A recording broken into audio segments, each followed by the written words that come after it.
Hello everyone, it is Joe here from OmniPoke, the channel that brings you guys everything Pokemon. If you're looking for Pidgeotto codes, the Poketown store is the place to go. You can even go ahead and use the OmniPoke code for an extra 5% discount on your orders. For today's video, as if my computer decides to work, there we go, we are going to be looking at the tournament results from 3 different events happening, or which did happen last weekend. There was the European Regional in Cologne, Germany, the Atlantic City Regionals over in the US, and also a special event in Brazil. I'm probably going to butcher the name, but it's going to be Campinas, something like that. So we're going to be looking at the top 8 deck lists themselves. There's a lot to digest here, from winning 60s to actually the top 8s themselves and what decks sort of made up the top 8. We can also have a little pie chart overview from the Cologne field of day 2, and I'll also be sort of looking at the power rankings of decks at the end as well. So we'll start off in Cologne, the regional that I attended. I decided to play a kind of twist on Ability Zard, where I cut the Ninetales for Naganadels to be more Turtonator and Heatran focused, and I played custom catchers. It didn't do great for me. A couple of my friends just whiffed out on points as well, so I personally had a pretty bad tournament. I actually went 0-3 drop at this tournament, which is the first time that's ever happened to me in about 6 years of playing. So I had a rough event, but some people did a bit better, including Tordreklev. He played Mewtwo box, and this is the boxiest box of Mewtwo box you've ever seen. He's pretty much tried to have answers for everything in this list. He's playing 4 Mewtwo and 4 Dedenne.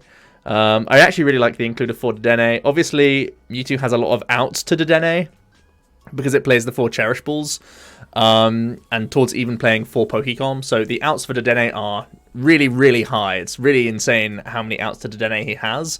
But the best thing about playing 4 copies is that if you also have Cherish Balls and Coms in your hand, you can spend them on getting your main attackers in the discard pile. So it's always better to have a physical Dedenne in your hand when you play Mewtwo, because then the Cherish Balls are live for better things like getting Solgaleos and your, big attackers in the bin as well. So 4 Dedenne, probably going to be a staple in Mewtwo going forward. I think there's also played 4, so Dedenne is a 4 count if you want to play Mewtwo. It's even more expensive than ever to play this list.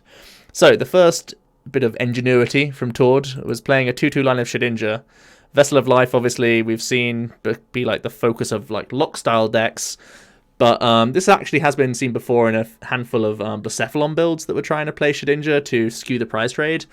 And that's basically Tord's mentality here, saying that getting through 3 Mewtwo's is pretty rough, or even getting through 2 Mewtwo's and you haven't won the game yet. I think this is ultimately something like a mirror tech and also potentially like a Blacephalon tech. Essentially the decks that want to just go smack, smack, shake my hand against 3 prize Pokemon. The Shedinja really makes life difficult for them. It gives you that little bit of breathing space against these heavy-hitting decks. Essentially like mirror matches as well for Mewtwo. So yeah, this Shedinja is really awesome. And, you play a 2-2 line, so you only really hope to get 1 off for the most part, I would imagine. But that's a really big deal against these decks that just want to have their bread and butter as being like, I can hit 300 and that's fine. He's also playing 2 copies of Solgaleo, making the statement that this is the most important guy to not prize, so that you can actually set up multiple Mewtwo threats at once, which is always awesome. You have the Magcargo, obviously big 1-hit KO potential, as well as Burning Magma.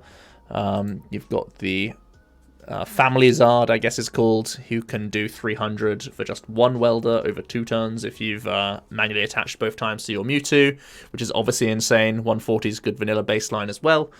You've got the Reshi Zard still in the deck, a Double Blaze getting you through everything, including like Fairy Charms and Keldeos and stuff like that, while still boasting some other strong attacks and also being an attacker that can attack through Power Plant himself if you actually choose to use him. Latios, Tag Purging is still very good, Clear Vision still reasonable as well in spots.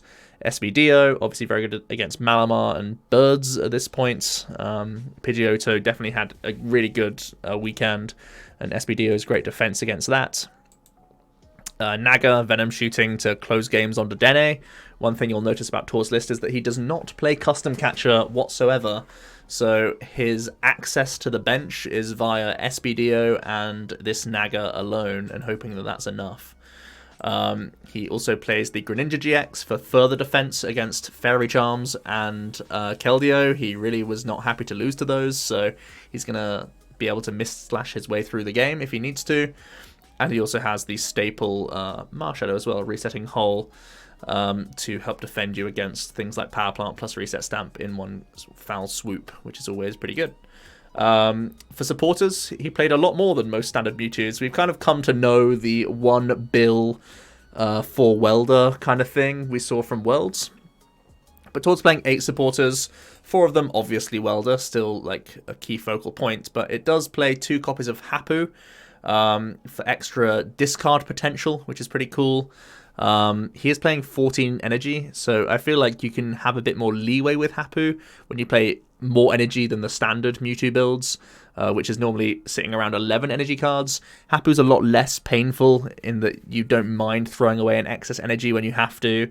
You obviously love having extra discard potential for the attackers, and yeah, it just digs you deeper through the deck. Obviously, when you're not playing customs, that's also a big reason to dislike Hapu. You end up bidding customs is out of your control, but Todd doesn't have that problem.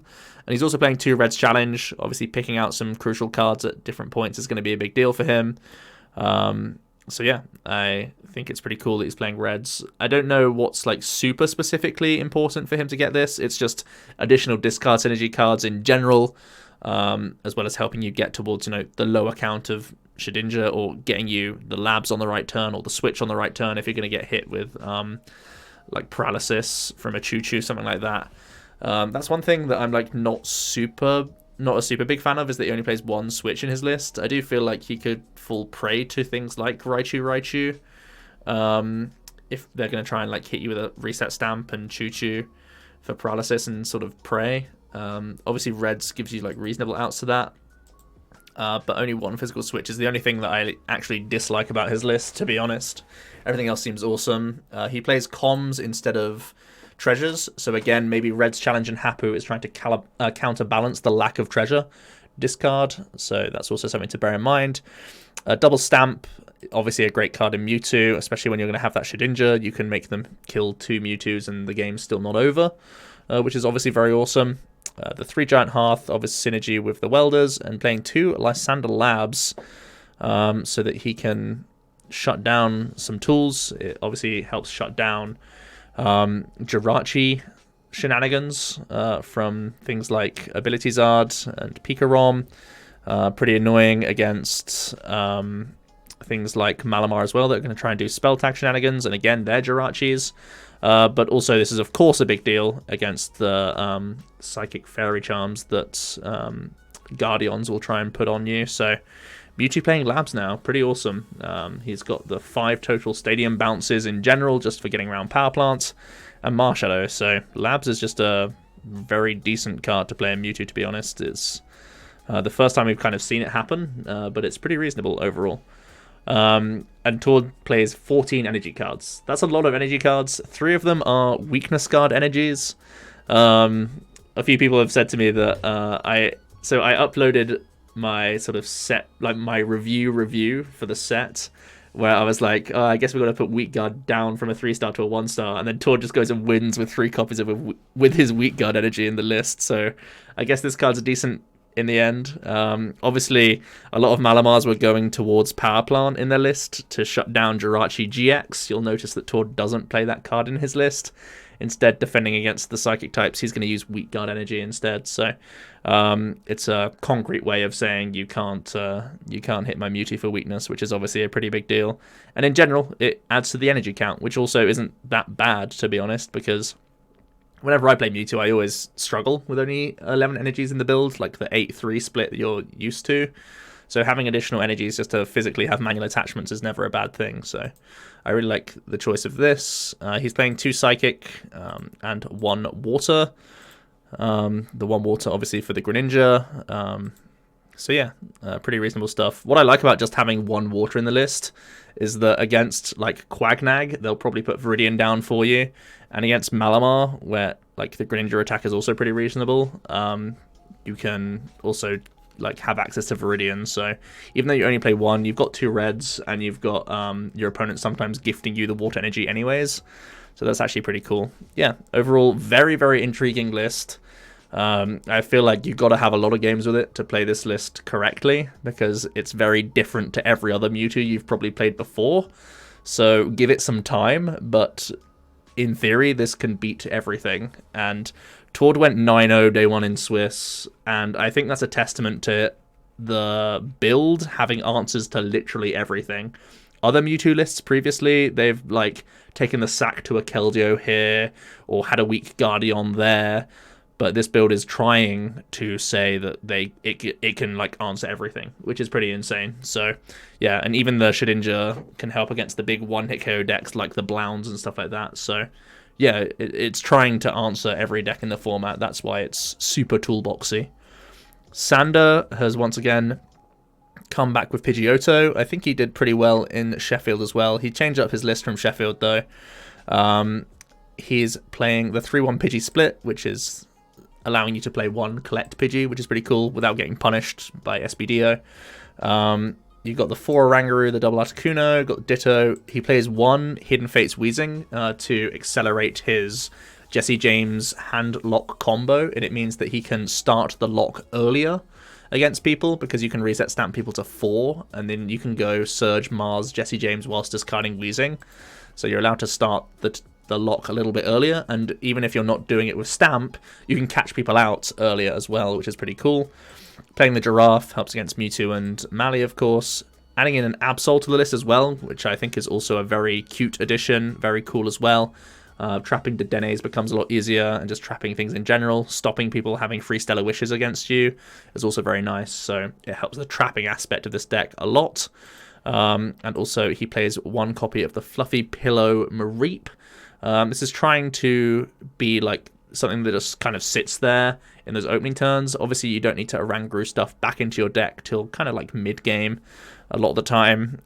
So having the Mareep for Fluffy Pillow just to try and buy yourself a turn or 2 for free, it's kind of like reasonable. Sometimes it pays off. I don't think it's that great. I think this is definitely a flexible spot personally, but it's a cool addition from him. He's playing Elm, Mars, 1 Cynthia, 1 Hapu. I really like the Hapu. I think it's definitely better than Cynthia. I'm surprised he still plays 1 copy of Cynthia, to be honest. But Hapu is really cool for just digging deep to the deck, because you want to get to that point where the Oranguru is just cycling those cards, and then you can access the cards that you've cycled again. So Hapu is a nice addition for that. Plays 1 Fan Club to essentially be a 5th Elm, but also gives you better access to the one of Giraffe, the one of Absol, the Articuno, stuff like that, which is cool. He plays a Stevens Resolve. Again, I'm not super sold on this. I'll be honest, I actually prefer the American list that did well. So we'll look at that one when we talk about AC. Stevens Resolve can help you grab some combo pieces though. Like it can, if your opponent's not going to stamp you or whatever, or if they have like just stamped you and you get back into Stevens, you can then like reassemble your combo of like the Surge stuff all in one go, which is, I guess, the kind of like big payoff of this card. But I do still think it's just kind of vulnerable and not that great. He's playing the JJ, obviously, because he plays Weezing. He only plays 1 copy of Surge, which kind of makes me Monka S a little bit. It's a little bit scary, because in my eyes, it's very integral. But yeah, that's one of the kind of like greedy cuts that I've seen from him, to try and squeeze in stuff like Mareep and things like that. But obviously, he's got his own reasons behind it. Faber, for more discarding, lost zoning of important pieces, which is pretty cool. I don't think that's a bad addition at all. Gears, Bikes, Crushings, Customs, the double stamp, the 1 pad, and the 1 chip. These are the other 2 cuts that I don't really agree with. Personally, I feel very scared only playing 1 pal pad and only 1 chip. I think to secure the lock very efficiently, you probably want to have 2 copies of both of those, just because prizing a chip is very painful, and prizing a pal pad is also very painful. It definitely slows you down, so I'm surprisingly in a lot of disagreement with Sander's list. I very, very rarely disagree with a list that he made, especially because it's about locking, and Sander is a lock expert. But I personally am very scared about the amount of one-offs that this deck plays, when it's really important to not prize these, in my opinion. U-Turn Board is a card that I love in the deck. It lets you be a little bit greedier with the likes of Absol filling a board space and allowing you to still have 4 Pidgeys in play. So I really like the U-Turn Board in here. Obviously, it's good for like the Mareep and stuff. It even helps you like pivot the Articuno a turn earlier as well, which is nice. He's playing double Power Plant and 1 Sky Pillar. Sky Pillar being some defense against Pikarom sniping and a few other things here and there as well. It prevents effects, including damage as well, so it can even defend against SBDO because it prevents effects. So yeah, that's pretty cool.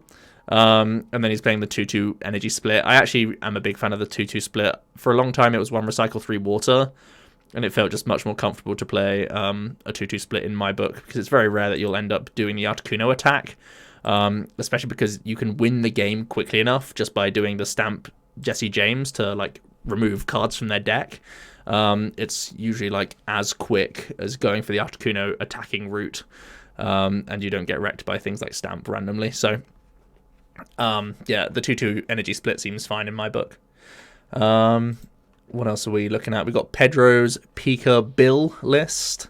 He's playing the Jirachi build with triple Dedenne. He's playing just 1 Choo-Choo, one thing that I'm not a huge fan of.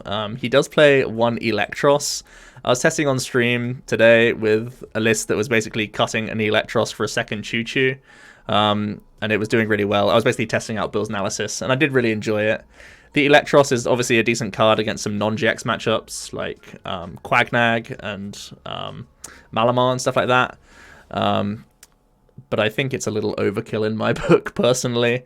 I would like to have a second Choo-Choo just because of the amount of tag teams that are out there right now, and it feels like prizing him is pretty backbreaking in a lot of situations. He's also got the 1 Zapdos and the 1 Hooper, so he was definitely equipped for non-GX matchups. The 1 Eel, the 1 Zap, the 1 Hooper, which I'm a big fan of, by the way. He was definitely ready to take on some non-GXs and fight the 1 prize fight against them if he had to. Bill's Analysis is a very, very interesting card. I think he's only mediocre in the early game, but as soon as you've done a full blitz and thinned, you know, like 6 of your 11 energies out of your deck, Bill's Analysis gets absolutely pog. He gets really, really good. He helps you get like custom combos, E-Power combos, stamps. Yeah, really, really insane card in the late game. So I've had the good fortune of being able to watch Pedro on his own stream, and he's hopped into my stream and stuff and talked about Bills, and he was like, yeah, I don't hate people playing Cynthia, I don't hate people playing Lily, but they're kind of like better options in the early turns, but Bills is so strong late that he's just kind of like saying, it's easy enough for me to get to full blitz, let's just improve my late game with the Bill instead. And I think it's a really, really cool include from him. There's not too much else that's strange about his list. Everything else is pretty straightforward in terms of the trainers and the energy. It's literally just the decision to play Bills, which has been so cool from him. His stadium split is the kind of usual double labs 1 mountain, which is pretty cool. We see a couple of Guardians make, well, top 4 and top 8 respectively. Vincent is playing the usual 5 Pokemon, the 9 energies. He's playing the coach trainers, and he's playing double Bills on top of that, which is pretty reasonable. He's decided to still play a couple copies of Super Scoop Up. This wasn't played in the winning list from Sheffield, so it's cool to see a couple of them sort of sneak back into the list. It's playing double Spinner. It's playing 2 Lightning and 2 Psychic Charms. No copies of what's it called? Ultra Beast Charm.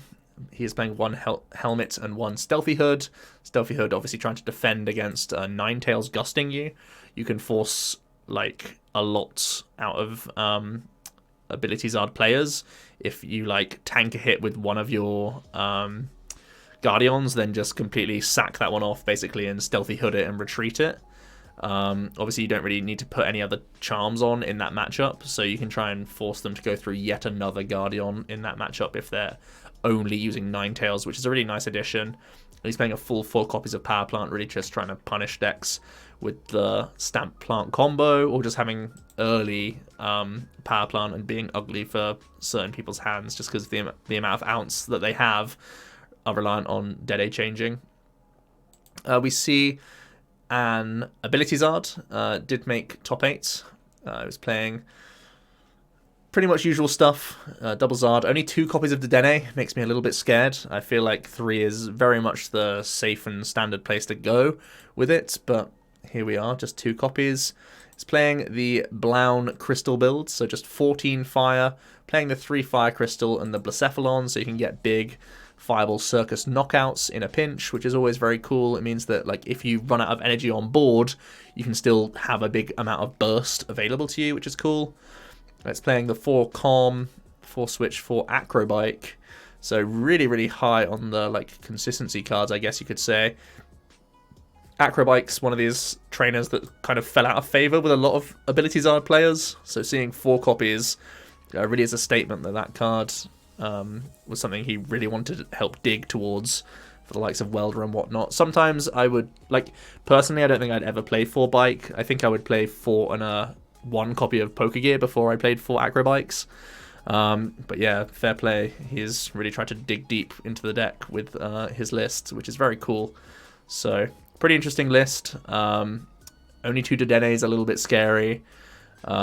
Still choosing to play double Zard as well is like not all that super common. A lot of people have cut away from the Zard, so something to bear in mind that he still is backing the double Zard, which is pretty cool. Evenhoff coming in with an impressive top 8 with Guardian, if we can get there. He's playing, again, the usual stuff, the 5, the 9. He's playing 1 Bills, 1 Cynthia, 1 Erica, which is pretty cool. You have the Pokegears, so you can try and like pick the right one for the right situation. Everything else is, again, pretty normal. He's playing 3 Stamp, just 2 Great Potion for healing, and he has decided to play only 1 Psychic Charm, but also 1 Ultra Beast Charm. Not too certain on why just 1 Psychic. I guess he's trying to like use that early, and then if they are gonna use something like a Double Blaze or something like that, you can just try and do the Stamp Power Plant anyways. So like the second Charm is kind of overkill, maybe potentially. Also, there were a lot of Mewtwo's that were actually cutting the Reshizard as well, so maybe you can get away with just 1 copy, but that's kind of up to you. With Guardian, we see a Green Zard also in the top 8. And then Rico, he's playing the build that plays a Lugia GX. This is an insane card against Quagnag. It can basically hard carry you to actually have a favorable matchup in my book. And it's the first time we're seeing the Fighting Energy dojo build over in Europe, actually. I don't think I've seen many people pilot this at all, really, the dojo build, but it's pretty awesome to see. So it's got the 9 supporters that are becoming more and more usual in Green Zard. It's got the bikes, it's playing Great Pots, 2 copies of Mixed Herb. This might be really similar to Rahul's list that he's been running on stream and stuff. It's got a Spin of the Flint, 1 Switch, 1 Stealthy Hood as well. I do like the Stealthy Hood included in these Greens decks to try and buy yourself a bit of safety against the Ninetales players, which is pretty cool. And he's got that Stadium Split that's including the Dojo. You got to play Spinner with Dojo, but it means that you can get some big comeback knockouts, so that you can really deal with other Zards and other 270 hit point Pokemon a little bit easier with that big Flare Strike, which is awesome. So yeah, pretty cool to see the Dojo build of Zard going pretty far as well. Matthias rounds out the top 8 with a Malamar deck. I think it was the only one in top 32, if memory serves. He's playing just a basic Psychic Malamar, really. The Pokemon line, nothing really to get excited about except Nihilego as an include, with just a random surprise Nightcap here and there, which could be pretty cheeky against certain Pokemon, which is cool. We've got ourselves 4 Treasure, 4 Calm, 3 Bike. Yeah, all very usual stuff. Playing double Plant, double Viridian as a split. And playing 9 Energy. A lot of the time you see 8. I'm personally a fan of the 9 as well. The 1 Recycle is obviously very good, but still having decent outs to Psychics is also very good. So just a very straightforward, simple Malamar. Like, there's no real excitement with this Malamar at all. It's just trying to do what it can do as often as possible. I think the only thing that you'd kind of like be surprised at is to see like no Ericas in here. Like just 8 supporters isn't all that many.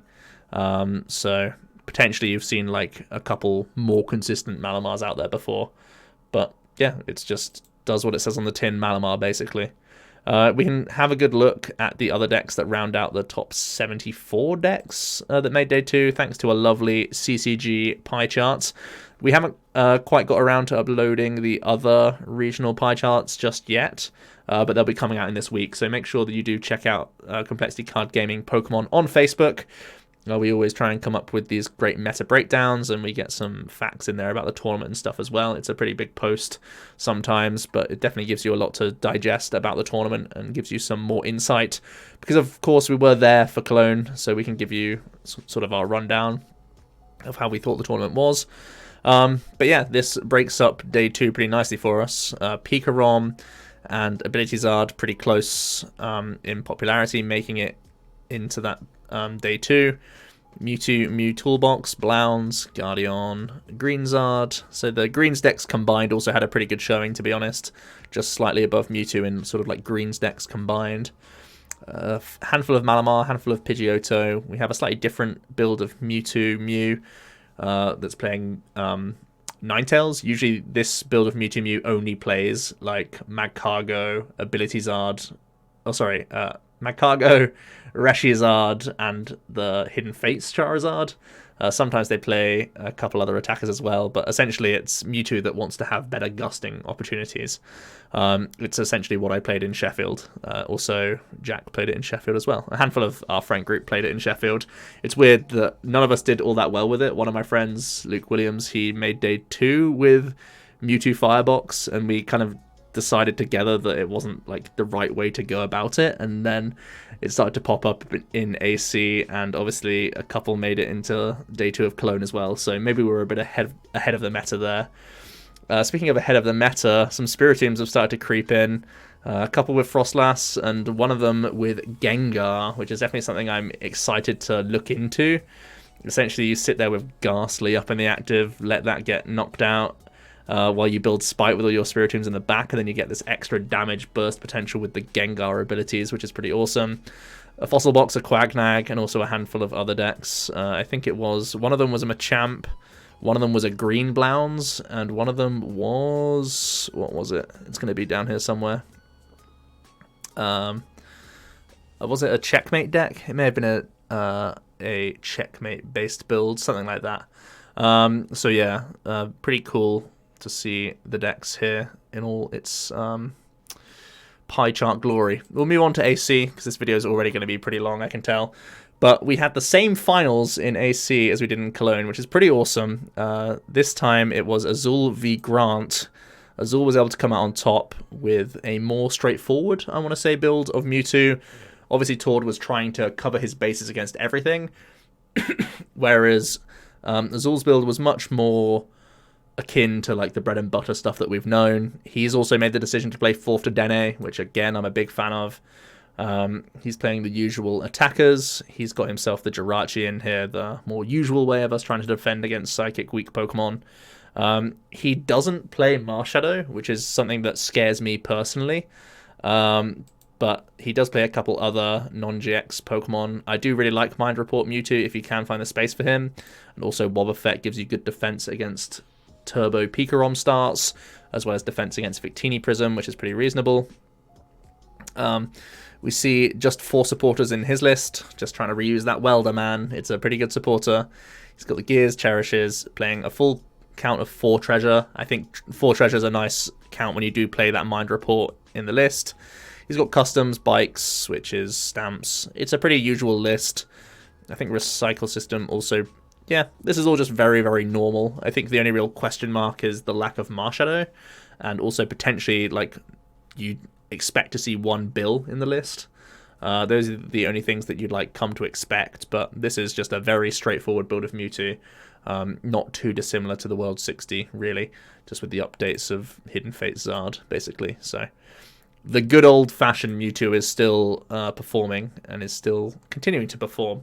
But there are even more variants of Mewtwo as well that we can look at from this top 8 if my computer decides to work. Please. What is happening? Oh no. Midway through the video. Let me close some of these tabs.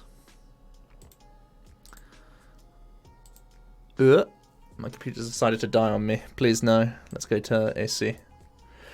Alright. Grant has a very different list of pigeons, and I love the addition of Jirachi in the deck. Love, love, love. I stream with this on Monday, and Stellar Wish just means you don't die. Stellar Wish is super good.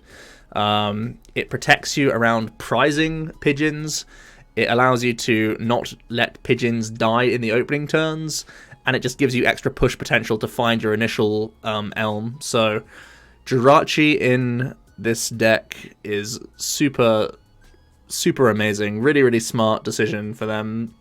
The other guys who also piloted this, huge fan of this. I think you could see Sander was trying to make up for some consistency by having like the 5th elm in having like the one fan club, and he also played like a Hapu and a few other like consistency supporters. But the Jirachi seems like a very intelligent way of going about this. I really did think that addition was pretty cool. They're playing double Surge, double Tate, double Mars, one Jesse James, one Cynthia.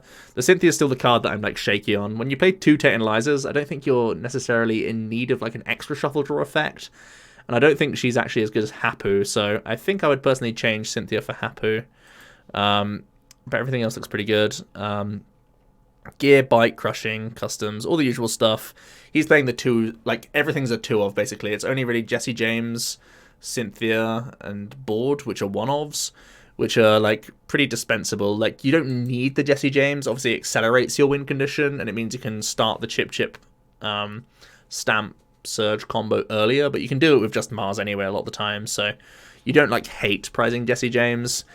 You're kind of okay prizing the board as well, because you can always take and Lies out of early Jirachis if they happen to not have been knocked out, but they usually have been anyways, so I like the decision to not play many 1-ofs. I really do think that's cool.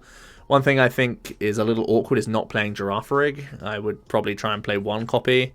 And also probably Absol. So as much as I said I love the Jirachi editions, I might cut down to like 3 and just try and squeeze in like an Absol somewhere.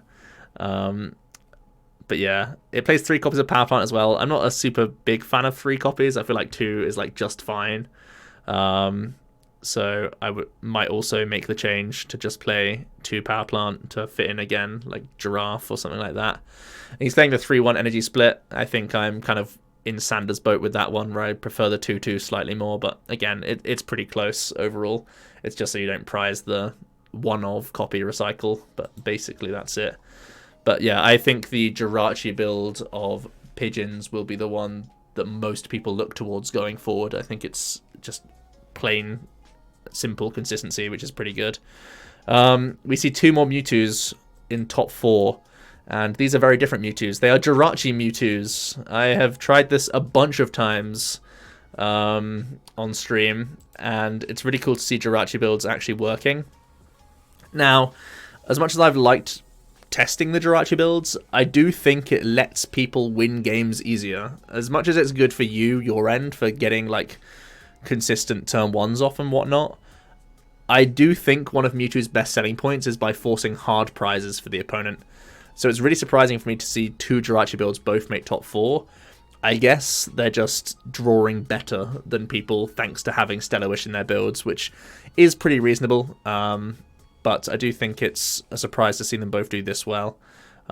This build is playing only 3 Mewtwo's. Obviously, when you play Jirachis, you don't need the full 4 copies because you don't mind starting other things. 3 Dedennes. It's got the usual attacking complements. And it's also playing a Giratina from Lost Thunder, so that you can try and recycle that and reuse it against Keldeos and a few other annoying Pokemon. Also, it gives you extra Distortion Door damage when you're trying to do SPDO, which is cool. Sometimes surprise damage. It's playing just the 4 copies of Welder as well. No other supporters. It's only playing 1 reset stamp, which makes me a little bit nervous. But you do have Jirachi to try and pick it out, I guess, as long as it's not been Dede changed away. And again, everything else is pretty straightforward. It looks like another player at AC, Will Jenkins, also took it to a top 32 placement. So both the guys doing pretty well with the list. Pretty nice. And it's playing 12 energy instead of 11. More people liking slightly more energy count. A slightly higher energy count to usual in Mewtwo, I guess. The other Mewtwo, again, Jirachi build. I put the poll out on on Facebook like maybe a week or so before Cologne, and Jirachi build had like no votes for the Mewtwo players, but looks like a handful of people have considered it, and it's done pretty reasonable. This list is playing a Turtonator as well as a Marshadow, which is pretty cool. Not too much else to say about the list. Double Stamp, I think, is where I sit with Mewtwo right now. I think it's a pretty big deal to have in the list. It's playing 3 copies of Switch and 2 board, obviously to supplement the Jirachi package. Yeah, Jirachi builds is something to test out for you Mewtwo players out there. I think my biggest like worry with the deck is like if decks just Grinch the one Jirachi, they just need to find customs or any Gust for a Dedenne at any point, and then they only have to knock out one Mewtwo. Whereas like the Azul build and the Tord build, they try and make you go through Mewtwo's. They're harder prizes, right? They make you Gust more, they make you Snipe more, they make you just do more. Obviously the Jirachis mean that these players draw better sometimes, and you have more outs to your Welders and to your Cherish Balls and whatnot, which is obviously a big deal. But I think the consistency isn't too different to the likes of Azul and Tord's builds for the upside of having those hard prizes. So as much as I like seeing the Jirachi builds do well, because I was trying it myself a lot of the time, and I like Stellar Wishing in general, I think it is probably going to still be the lesser popular build in my book. We see 3 Pikaroms in the American top 8. Ryan Antonucci is the first. They all fell in top 8, but they all did well to get there, of course. Playing the 1 Choo-Choo. I really hate this. I don't know why this has become such a thing. So many people have been like happy to cut to 1, and it makes me so nervous about prizing. But so many people make this decision. This is playing the 1 Zapdos, the 1 Hooper, also 1 copy of Mew, which is a nice mirror card, and also pretty nice against what's it called, Mewtwo as well, which is nice. Again, trying to make them hit the harder prizes. So they can't just simply Soul Glare through a Jirachi and then snipe a Dedenne later. This is playing 4 Volkner, 3 Cynthia as the support account. Playing the heavy reset stamp. That's something we've seen Pikarom adopt more and more, just more stamps in the game, because it's so important to have it once your initial Pikarom goes down. A lot of the time you're trying to make catch-up plays with Choo-Choo and stamp combos. But yeah, it's the usual stadium count. Looks like a handful of other people. Oh, so the other top 8 player played the exact same 60. That's awesome. So this list doing bits by the looks of things. So that's what Benjamin also played. Danny played the other build of Pikarom. We'll just hop over Katron real quick. He was playing the Judge heavy build. Now, I don't dislike the Judge build at all. The one thing I do dislike is 2 Volkner, 2 Cynthia. I think Volkner's like the lifeblood of Pikarom, personally. I would always start, like, the first thing you write on a Pikarom list is 4 Volkner, in my opinion. Like, it's pretty insane to not play 4 copies of that card. He's so good in the deck at cherry-picking things. And even, like, alongside Jirachi, he just gets better. So it's incredible for me that he only plays 2 Volkner. Playing a full complement of 4 Jirachi. He's also playing the 1 Choo-Choo. Maybe I'm just stubborn and too much of a wimp to prize this guy when there are so many tag team matchups out there, but I feel like you always want to blitz onto Choo-Choo personally. So I would always play 2-2 Choo-Choos. He's playing just 1 Zapdos and 1 Absol as another like non-GX, not really attacker, but trying to disrupt opposing Jirachi players, and also a good card against Malamar, especially with like Judge as well on top of that. So he's trying to disrupt people even more so. Essentially judge them and don't let them Stellar Wish, because you're going to put an Absol in the way as well, which can sometimes buy you turns, which is a pretty cool concept in general. Playing just 1 copy of Stamp, but he's playing Heavy Judge, so that's absolutely fine. Playing Power Plant as well. So you can see the mentality of this list is like, I'm going to judge you, I'm also going to pop a Power Plant down, and by the way, if you want to Stellar Wish, you can just miss attacking for a turn if you can't find your way into a physical switch card. So yeah, this is a pretty mean Pikarom. It's like, I'm going to do my thing, but at the same time, good luck to you drawing well. So yeah, it's a pretty like nasty build of Pikarom, I guess. Very different to the other ones. Like the other Pikaroms that are like Cynthia Volkner based, they're trying to do their best to like blitz and then come back in the game with Stamp. This one is trying to like stop you earlier on in the game, which is pretty gross, while still having the Stamp to defend late on. So we then see a Malamar also make top 8 here with Katron. He's playing a Giratina Prism Star as a very spicy non-GX attacker. Yeah, 160 is a big number, I guess. I can't really say much about this card. I've never really tested with it in the deck. Seems like a pretty high rolly kind of card, but sure. I mean, it's probably fine. I don't feel like you normally have enough Psych Energies in your hand to actually get this off super early.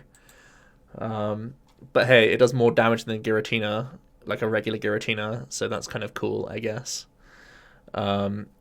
That's the only really spicy Pokemon. He's playing 4 Lily, 4 Cynthia.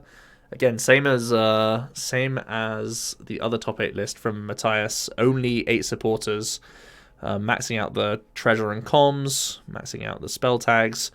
Only 2 copies of Switch is a little bit scary as well, but it means that he's made space for 5 stadiums total, 2 of them being shrines, which is again a pretty like nasty addition to Malamar. Trying to help these spell tags add up quicker, and it's also playing double Mew as well, which I've only just noticed.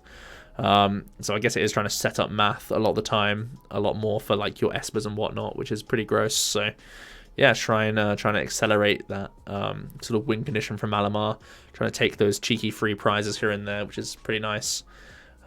Just playing those 8 energies. Again, he's playing 3 Viridian, so it's kind of like the same thing. Like, you could just play 2 Viridian and an extra energy to have 4 total stadiums, but I guess he's trying to win the war because he's playing Shrine instead.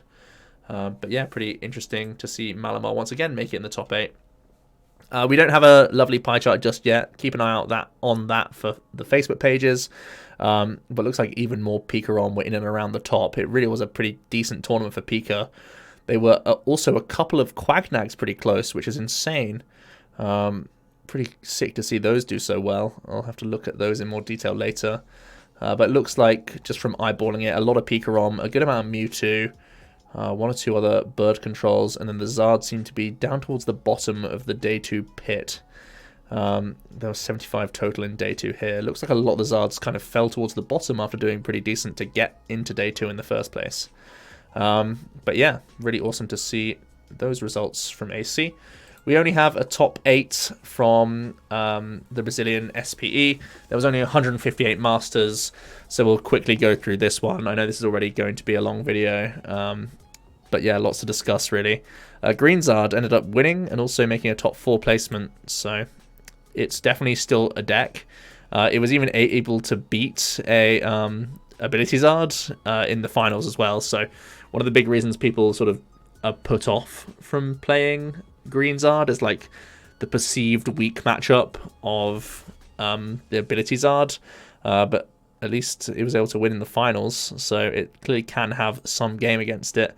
And I think it may come down to this factor right here. 4 copies of Reset Stamp in this build is really trying to make the opponent take those early prizes, knock out the first Zard, maybe even knock out like a Volk or 2 as well in the best case scenario. And then you're going to stamp them and make life hard for them. Stealthy Hood, obviously a tech card specifically for the Ability Zard matchup as well, so that you can like tank a hit with 1, get on out of there, hood that guy up so then they can't access him again. Is obviously something you can go for. Also playing a full 4 copies of Power Plant, so this is basically like a Guardian shell but with red stuff instead, like a more aggressive Guardian basically, which is pretty cool to see. So 4 Power Plant, 4 Stamp is, again, something that has to be explored all over again with this kind of deck. We haven't seen that much. Usually it's like 2 copies of Power Plant and like 2 copies of Stamp. This is much more like, I'm going to do it often against you, and you got to draw out of it a couple times over. Otherwise, you could just lose. I think Judge Whistle is the only card that I kind of like question. 2 copies stand out to me here, and it feels like you could definitely, like when you're Green's Explorationing, you can cherry pick so many good cards. Having options for other cards kind of seems better to me. So yeah, I do like having the 4 plant and the 4 stamp just because you want to see them a lot and you don't mind jamming early power plants against people. But the Judge Whistles, like, could they not just... I mean, you're already playing 4 acrobatics. I kind of want that to be a different card, to be honest. The Judge Whistles definitely feel flexible. like playing with a 58 card deck's pretty cool and all, but I don't think they're mandatory. Still playing the Shrine, by the way. Seems to be a bit of a staple in the deck. Let's see Otavio's second place list of Ability Zard. So it's the best Ability Zard did this weekend, basically. Playing the thicker line of Ninetales, the one Zard. Obviously, that's like a fashionable thing right now. A lot of people have done that switch. Playing the Volk, the Turtle, and the Finny as the include. So this is the 18 energy build with no Blown Crystal. Just the 4 Welders, got the 3 Con, 3 Bike. So again, it looks like the Acrobike builds of Zard, even the Crystal build playing Acrobike, were the most successful. So keep those Acrobikes in. They help you stop bricking, which is pretty cool. We see a couple more Pika ROMs. We only have the list for Gabriel's though. He is playing Judge ROM with double Stamp as well. So I think it was overall it was a really big win for a reset Stamp. Stamp's back in decks all over the place, and it's another Judge ROM doing very well, and it's another one that's playing one Raichu. I'm never going to agree with it because it's such an important card, but everyone gets to buy a space out of it, which is pretty cool. Once again, this is playing the full 4 copies of Jirachi. I guess the Judge ROM needs to play 4 Jirachi much more than regular Pika ROM, because otherwise you just wreck yourself on turn 1. So it feels like 4 is staple in Judge build. Everything else is pretty straightforward. No copies of Lab whatsoever, so it does just take the sack to Guardians, I guess, as long as they survive Judge. But yeah, everything else looks pretty straightforward. 4 Judge and 2 Stamp is pretty insane on the hand disruption, by the way. Pretty cool stuff. More Green Zard in top 4. Real quick eyeball. We have the Surge in here, which has not been seen for a while. This is also playing heavy Judge. Wow, Judge Whistle, Pogger's champ. Unreal that we see Judge Whistle in these builds. I guess they're just trying to work towards these welders as much as possible. Nothing else matters. And greens, I guess. Double Flints, double Stamp, 3 Power Plant. So yeah, Stealthy Hood definitely an include that's becoming more and more staple in the greens decks to help deal with Ninetales. And the plants are increasing in number as well. Awesome. We see more abilities are do well in the top 8. This is playing just the 2-2. Still playing the 2 Zard. Also playing the Finny. Looks like people were prepared for Blowns. 18 energy build, once again doing well. This has made space for 1 Stamp. It's playing the Flint even though it doesn't play Blown. Interesting. It's like Kaya's list, I guess. 4 copies of Switch, 4 Cherish. Yeah, nice. Just some small tweaks to regular ability Zard. And we'll round things out with a Firebox. This is the one that... This is essentially like the deck that I played in Sheffield. Same for Jack. And Luke Williams played it to a day 2 finish in Sheffield. One of our friends. So essentially this was like a deck that we kind of like came up with. Maybe like... As soon as the Hidden Fates Zard came out, basically, we sort of came up with this deck. And it's cool to see it actually do pretty well. A few people have taken note of the list.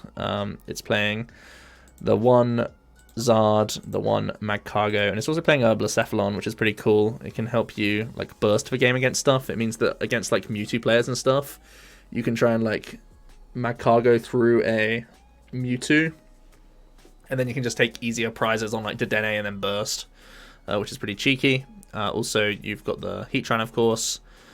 The Victini Prism in here, even though you just played 13 Fire. Finny as well.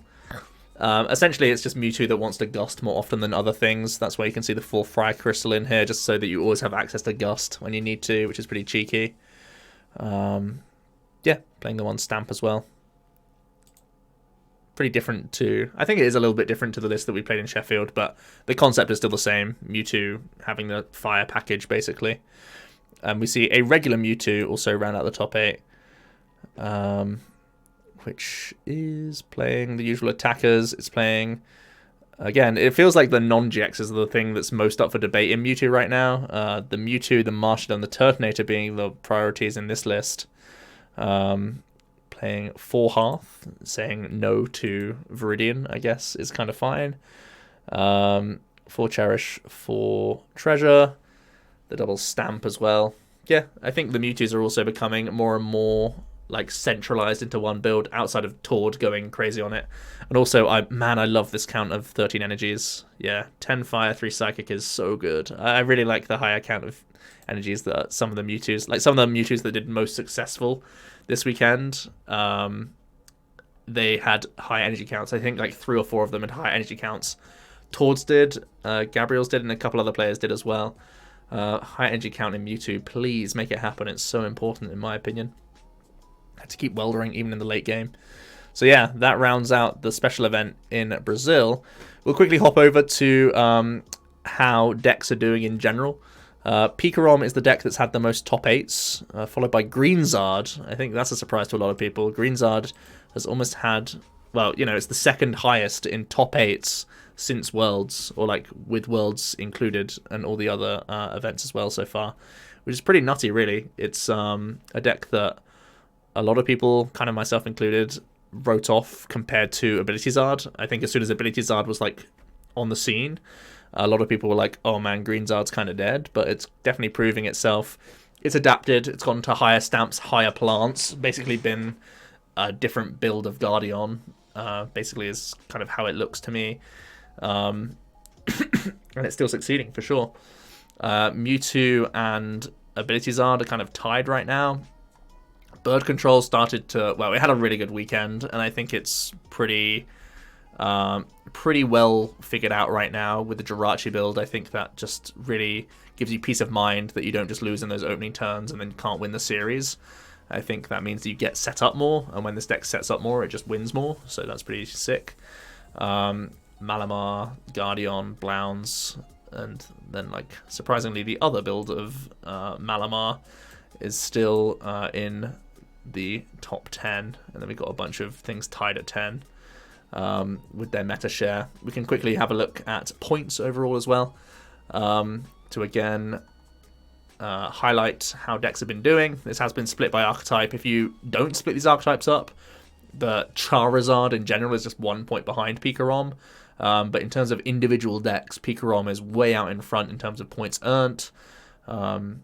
Ability Zard is above Greenzard in points earned overall, so it seems like not, like, again, that paints the picture. People are more focused on Ability Zard, but Greenzard's actually had more top 8, so its conversion is way higher. That also might have something to do with Worlds as well, by the way, in how popular it was, like a World, and then it kind of dropped off straight away afterwards. Mewtwo doing pretty well in terms of points earned as well. It's definitely established itself as a top 3. Like, these are by far and away the top 3. Like, Charizard decks, Mewtwo decks, and Pika decks are definitely top 3. Guardian definitely making a name for itself. It's had a lot of points on the board. It's overtaken Malamar, which was like a super hype deck for Worlds. Pidgeotto Control also doing very well. Blounds, and then other builds of Malamar as well, teetering off, and then sort of on the rise, Spiritomb, something I want to explore. There's also Quagnag as well down here, and things like Dark Box completely falling off at this point. I don't think anyone's playing that deck anymore. But yeah, that was a long chat about the decks. I think this was one of the most interesting weekends in terms of looking at tournament results. There was a lot of variation. There's still a lot of variation in lists. Like Pikarom, there's still the question mark of supporters. There's been Bill thrown into the mix as of this weekend, whereas previously it was just like Judge versus Cynthia. There's like stamp counts. There's all sorts of things going on with Pika. With Ability Zard, there's still the 14 or 13 energy versus 18 debate. There's the debate even if it's that good anymore, because it didn't even do very well this weekend. Mewtwo has many questions, from the amount of GXs it plays to the non-GXs to the energy count to Shedinja to all sorts of different things. Greens is kind of on the rise with its just higher plant stamp count. Guardian, similar story. That's more or less figured out. Maybe only like 2 or 3 card changes between lists. Mali with a couple interesting lists if Shrine is worth being put back into the build, and double Mew as well. Pidgeotto definitely becoming optimized. So yeah, very interesting results overall. Let me know what you guys think about the discussion today. What decks are you enjoying for this format? There's not too many tournaments left of this format. There's Knoxville, there's Richmond, there's the Paris special, Oh, sorry, Richmond and Portland, they're expanded events as well. So there's only, what, 3 standard events left before the internats? Interesting. So, yeah, we're really creeping towards Sao Paulo pretty closely. And then we have a handful more until Melbourne as well. So, awesome. Yeah, Sao Paulo is when it all changes, when the new set comes out. So 3 standard events to go. Let me know what decks you think are going to do well for the internats and what's well poised. I'm going to have to get working on a top 10 list as well. Interesting stuff. Thanks so much for watching, guys. It has been Joe from OmniPoke, and I'll see you tomorrow for another video.